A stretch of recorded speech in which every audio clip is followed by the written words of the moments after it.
கல்யாண வீட்டுகளில் செய்கிற மாதிரியே சூப்பரான ரசம் கூடவே உருளைக்கிழங்கு வறுவல் எப்படி செய்கிறதுன்னு பார்க்கலாம். Welcome to spicy recipes Tamil. First time சேனலை பார்க்குறவங்க சப்ஸ்கிரைப் பண்ணி பெல் ஐக்கானில் ஆல்ன்ற ஆப்ஷனை கிளிக் பண்ணிக்கோங்க. ஒரு மிக்சி ஜாரில் 1 டேபிள் ஸ்பூன் அளவுக்கு மிளகு, 1 டேபிள் ஸ்பூன் அளவுக்கு சீரகம், 7 பல்லு பூண்டு, கூடவே 2 பச்சை மிளகா, ஒரு கொத்து கருவேப்பிலை சேர்த்துட்டு கொரகொரப்பாக அரைச்சி எடுத்துக்கலாம். இப்போது அரைச்சி எடுத்தாச்சு. ரொம்பவும் நைஸாக அரைச்சிடக்கூடாது, ரசம் கொஞ்சம் கசந்த மாதிரி ஆயிரும். இதே மாதிரி கொரகொரப்பாக அரைச்சி எடுத்துக்கோங்க. இப்போ ஒரு பாத்திரத்தில் லெமன் சைஸ் அளவு புளியை நான் 10 நிமிஷம் ஊற வச்சு கரைச்சி வச்சுருக்கேன். இப்போது அந்த புளி தண்ணியை ஒரு பாத்திரத்தில் சேர்த்துக்கலாம். இப்போது 2 நல்லா பழுத்த தக்காளி எடுத்துருக்கேன். எடுத்துகிட்டு இப்போது கைகளால் நல்லா மசிச்சு விட்டுக்கலாம். தக்காளியை நீங்கள் மிக்சியில் கூட அரைச்சி சேர்த்துக்கலாம். ஆனால் கையில் கரைக்கிறப்ப டேஸ்ட் ரொம்ப நல்லாயிருக்கும். ரசத்துக்கு ஒரு நல்ல ஒரு டேஸ்ட் கொடுக்கும். இப்போது தக்காளியை நல்லா கரைச்சி எடுத்தாச்சு. இதே மாதிரி கரைச்சி எடுத்துக்கோங்க. இப்போ இது கூடவே ஒரு கொத்து மல்லி இலை சேர்த்துக்கலாம். சேர்த்துட்டு அதையும் நல்லா கலந்து விட்டுறலாம். இப்போ இந்த மல்லி இலையும் நல்லா நம்ம கைகளால் நல்லா கரைச்சி எடுத்துக்கணும். இப்போது தக்காளி மல்லி இலை இது ரெண்டுமே நம்ம நல்லா கரைச்சி எடுத்தாச்சு. இப்போது இந்த ரசத்துக்கு தேவையான அளவு தண்ணி சேர்த்துக்கலாம். நான் 2 கப் அளவு தண்ணி சேர்த்துருக்கேன். கூடவே 1/2 டீஸ்பூன் அளவு மஞ்சள் தூள், 1/4 டீஸ்பூன் அளவு பெருங்காயம், 1 டேபிள் ஸ்பூன் அளவுக்கு உப்பு, இது எல்லாத்தையுமே சேர்த்துட்டு கையில் நல்லா கலந்து விட்டுறலாம்.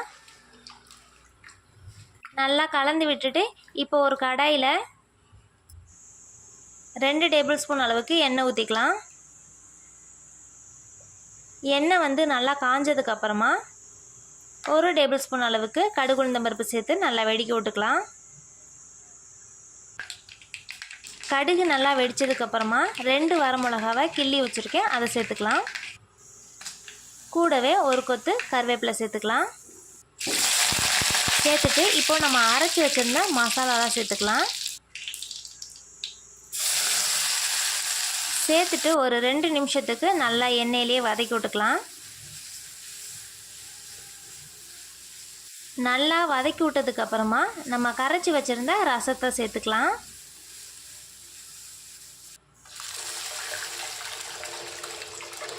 சேர்த்துட்டு நல்லா கலந்து விட்டுருங்க. இப்போது உப்பு எல்லாமே கரெக்டாக இருக்கான்னு செக் பண்ணிக்கோங்க. தேவையான எக்ஸ்ட்ரா சேர்த்துக்கோங்க. இப்போது 10 நிமிஷத்துக்கு அடுப்பை சிம்மில் வச்சுக்கலாம்.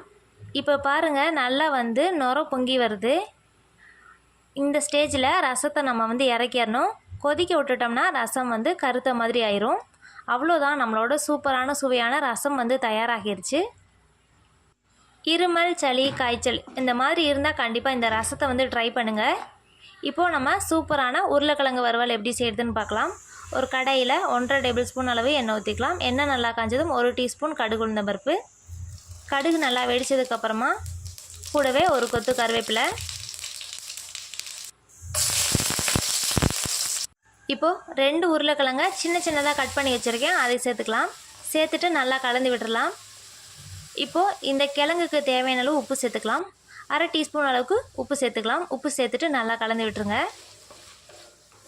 கலந்து விட்டுட்டு இப்போ மூடி போட்டு மூடி ஒரு 10 நிமிஷத்துக்கு வேக வச்சுக்கலாம். சிம்மில் வச்சு வேக வைங்க. இப்போது 10 நிமிஷம் ஆகிருச்சு. கிழங்கெல்லாம் நல்லா வெந்து வந்துருச்சு. இப்போ இது கூடவே 1/2 டீஸ்பூன் அளவுக்கு தனி மிளகாய் தூள் சேர்த்துட்டு நல்லா கலந்து விட்டுறலாம். நல்லா கலந்து விட்டுருங்க. இப்போ கலந்து விட்டுட்டு ஒரு 2 நிமிஷம் மட்டும் மூடி போட்டு வேக வச்சுக்கலாம். இப்போ 2 நிமிஷம் ஆகிருச்சு. மசாலாவோட பச்சை வாசனைலாம் போய் கிழங்கு நல்லா வெந்து வந்துருச்சு. அவ்வளோதான், நம்மளோட சூப்பரான சுவையான உருளைக்கிழங்கு வறுவல் தயாராகிருச்சு. கண்டிப்பாக ட்ரை பண்ணுங்கள். வீடியோ பிடிச்சிருந்தா லைக், சப்ஸ்கிரைப் பண்ணிக்கோங்க.